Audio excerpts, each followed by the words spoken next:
और हमारे बीच में भारतीय जनता पार्टी अपना दल के समर्थक गण यहाँ पर उपस्थित हैं। हम सबसे बातचीत करेंगे। आप दिखाइए, काफ़ी लोग यहाँ पर उपस्थित हैं। और सबसे पहले मैं आपसे जानना चाहूँगा, आप अपना शुभ नाम। गंगाचरण शुक्ला। इस बार भारतीय जनता पार्टी पूरे भारत में कितनी सीटें ला रही है? 400 के पार प्लस 400, उसमें कोई राय नहीं है। और उत्तर प्रदेश में क्या होगा? उत्तर प्रदेश में 80 सीटें लेंगे हम। अखिलेश यादव और राहुल गांधी क्या होगा? ये चले जाएंगे विदेश, इनके लिए कोई जगह नहीं है। मतलब इनको बड़े नेता हैं, अपनी पार्टी के बड़े नेता हैं, इनको कम से कम एक सीट तो दिलवा दीजिए। है मुश्किल है। हाँ, इनको मिलना नहीं है। मिलना नहीं है ना। ये क्या करेंगे सीट लेके यार? क्यों? इनका क्या पता है, जाके पैर न पटी व्यवस्था का डाना पीर पर आई। जेका यह पता नहीं रही भैया कि सरपत का आवा और गन्ना का आवा, वो राहुल क्या बताएगा कि मतलब है कि भारत की राजनीति क्या है। तो राहुल गांधी की जो सपना है वो पूरा नहीं होगा? संभव नहीं, उनके किस्मत में लिखा ही नहीं कि वो प्रधानमंत्री हो जाए। इतनी बार सोनिया गांधी जी ने उनको लॉन्च किया और एक बार फिर से लॉन्च कर रही हैं। और इस बार उनको आशा है कि सारे लोग मिल करके मोदी के जो है उसमें झोरा लेके जो है भेज देंगे। ये कटहों कुछ न भेज पे है, इनके झोरे फाट गया है। कहा झोरा ले रही है? इनके जेबा फाट रहा पहले, अब झोरा फाट गया है। हाँ, जब नोटबंदी भेज है तो इनके जेबों फाट गया रहा, तब 200 रुपया कोटा के पठाई रहा एक निषाद। अब इनके कुछ है वह नहीं। अच्छा, एक समाजवादी पार्टी के एक नेता हैं, आलिया मैडम है, वो कहत रही वोट जिहाद करा मुसलमानों से। वो जिहाद कर ही सकती है, इसके अलावा करेगी क्या? तो वोट जिहाद करके का वो जिताई नहीं है? का सवाल ही नहीं ना। अगर वो जिहाद करिए, हम जिहाद करिए तो क्या होए? तो वो तो इकट्ठा हो चुका हो, तो मौलाना लोग मस्जिद से जो ना है सीधे सीधे ऐलान करता है। अरे उनके ऐलान कर क्या हो, हम तो बैठ के वैसे मंत्र पढ़ के ऐलान कर दे भला भाई यार बता। हाँ, ऐलान क्या करेगा? तो आप लोग भी वोट जिहाद करेंगे? वोट जिहाद करेंगे ही हम अपने लिए। उसमें दुविधा हो रहा है। अगर हिंदू है तो हिंदू के लिए करना पड़ेगा। पहले टूनी कटाई जाए तो ही बाद में खतना हो जाए यार। ये तो कम से कम आए गए न दूसरे पर के नारायण का अवतार है मोदी। अच्छा, संगम लाल गुप्ता जी के प्रति कुछ नाराजगी थी, उसके बारे में क्या कहना है आपका? संगम लाल से हमको कोई मतलब नहीं। हमको मतलब है भाजपा से, मोदी से और योगी से। ब्राह्मण समाज किसके साथ है? ब्राह्मण समाज तो भाजपा के साथ है। पूरा का पूरा है, कुछ कटेगा? अरे 2-4% बेईमान कर सकते यार, ये ब्राह्मण है नहीं। अच्छा, क्षत्रिय समाज कहाँ जा रहा है? अभी राजा भैया का समर्थन पूरा नहीं मिल पाया। राजा भैया कौशाम्बी में लेके टहरे सदर में, उनके कोनो पूछ नहीं न मरेंगे। अभी तक तो उनकी जो छवि बनी थी, हिंदुत्ववादी नेता की छवि बनी थी, और इस बार जब वो भाजपा का समर्थन नहीं कर रहे हैं, तो क्या आप भी उनको हिंदुत्ववादी कहेंगे? ना, उनके बाप के तो कह सके, लेकिन उनका नहीं। वो हिंदुत्ववादी कभी ढाई नहीं। छवि जो कुछ बनी थी वो महाराज उदय सिंह की थी। इसके अलावा इनकी कोई छवि नहीं। इनका ड्राइवर मुसलमान, इनके साथ चलने वाले गनर 3 मुसलमान, तो कहाँ से इनके हिंदूवादी छवि है? नहीं बाबा नहीं। चलिए और भी लोगों से बात करते हैं। भाई साहब, आपका नाम? राजेश कुमार त्रिपाठी। तो क्या होगा आपका क्या अनुमान है? हमारा अनुमान है कि अब की 400 के पार जाएंगे और हिंदू राष्ट्र बनाने के लिए हम अग्रसर हैं।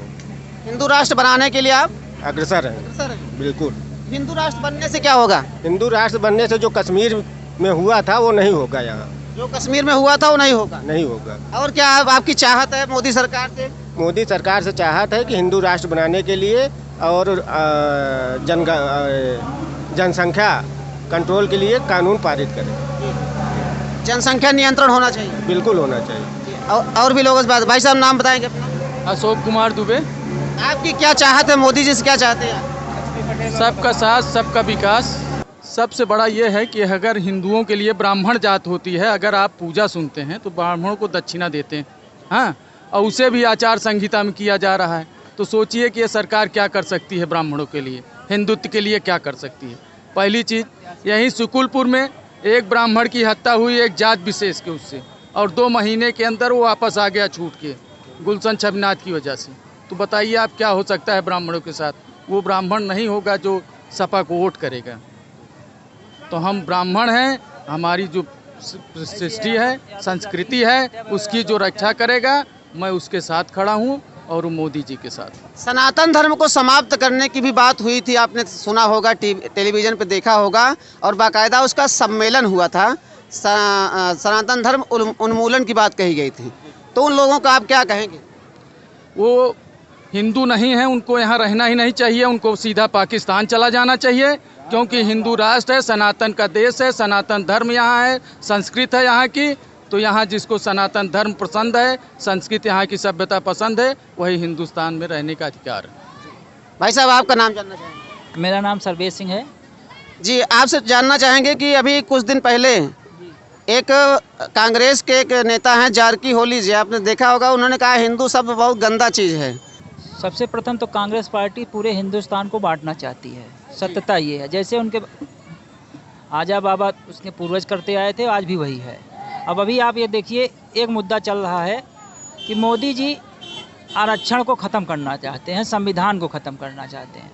चलिए ठीक है, इनके कहने से, लेकिन सत्यता यही, आप इस मंच पे देखिए, वो कह रहे हैं कि हिंदुस्तान का सबसे गरीब व्यक्ति अल्पसंख्यक है, जिसको 50% आरक्षण हमारी सरकार आने पे देंगे। ठीक, अब ये बताइए, वो 50% आरक्षण कहाँ से देंगे? हमारे OBC भाई, SC भाई या ST भाई से आरक्षण इन्हीं को मिल रहा है, तो इन्हीं के कोटे से काट के देंगे कि अपने घर से 50% अलग जोड़ देंगे? अगर कहीं 100 नंबर हो रहा है तो 100 में तो उनको मिल रहा है आरक्षण। तो इन भाइयों को हमारे समझना चाहिए, हिंदू भाइयों को, जिसको आरक्षण का लाभ मिल रहा है, उन्हीं का आरक्षण काट के देंगे। उन्हीं का आरक्षण तो काट के देंगे उनको 50%। आप दूसरा ये हो गया। तीसरा मुद्दा इनका भ्रमक है, जैसे ये कह रहे हैं 10 किलो राशन देंगे। आप 10 किलो राशन कैसे देंगे? आज से 2013 में मनमोहन सिंह की सरकार थी, उस समय मनमोहन जी प्रधानमंत्री थे। सुप्रीम कोर्ट ने कहा था इनको बाकायदे कि क्या आप 25% गरीबों को 2 किलो मात्र राशन नहीं दे सकते क्या? तो इनका हलफनामा भी आज सुप्रीम कोर्ट में पड़ा हुआ है, देख लीजिए। अगर मीडिया बंद आप हैं तो आप चाहिएगा, तो सबको पता है। इन्होंने साफ साफ हलफनामे में कहा था कि मेरे पास 2 किलो राशन देने के भी लिए पैसा नहीं है, अनाज नहीं है।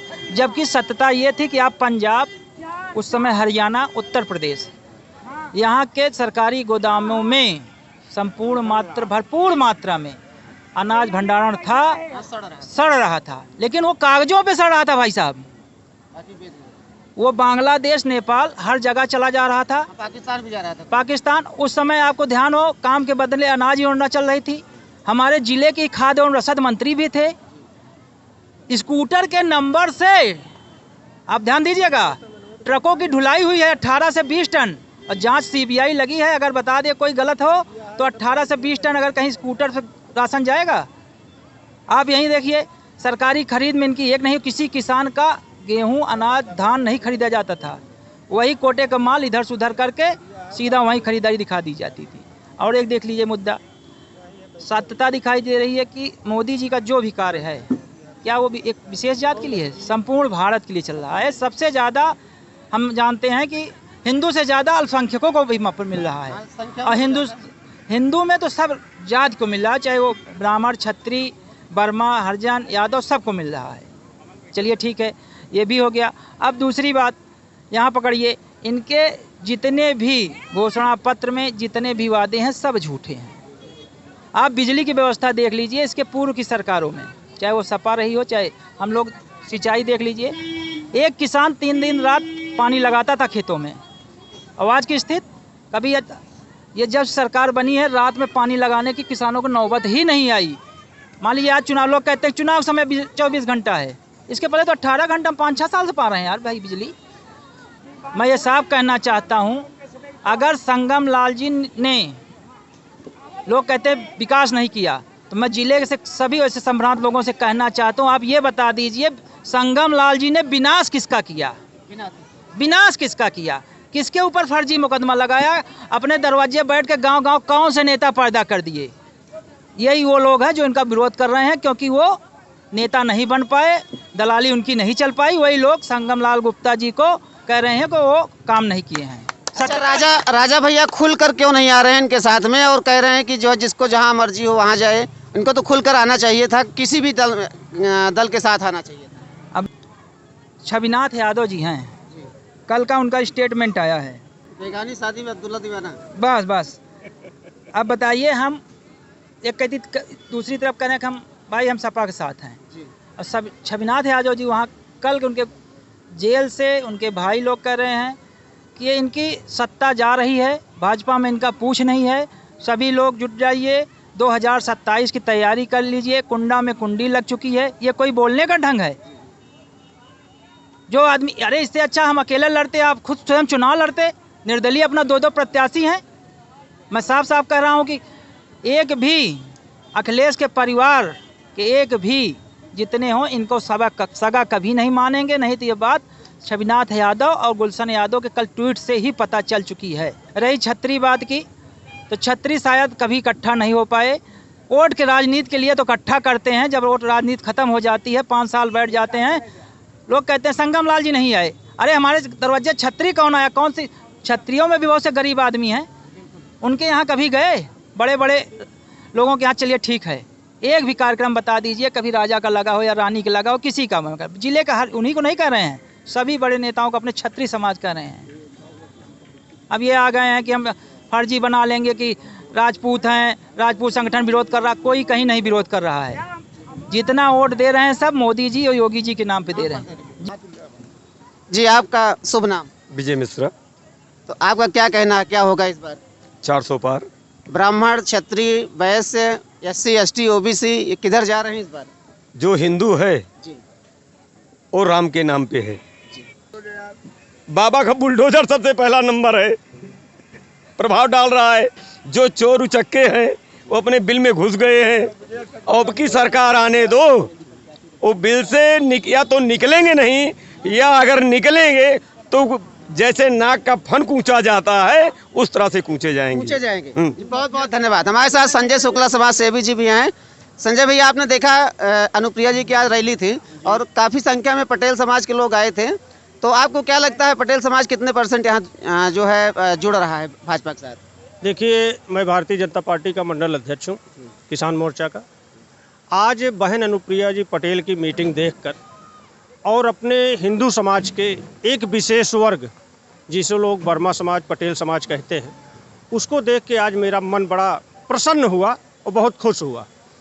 क्योंकि मुझे एक चिंता थी कि बहन अनुप्रिया पटेल जी एक राष्ट्रीय नेता के साथ, राष्ट्रीय पार्टी के साथ अपना गठबंधन की हैं।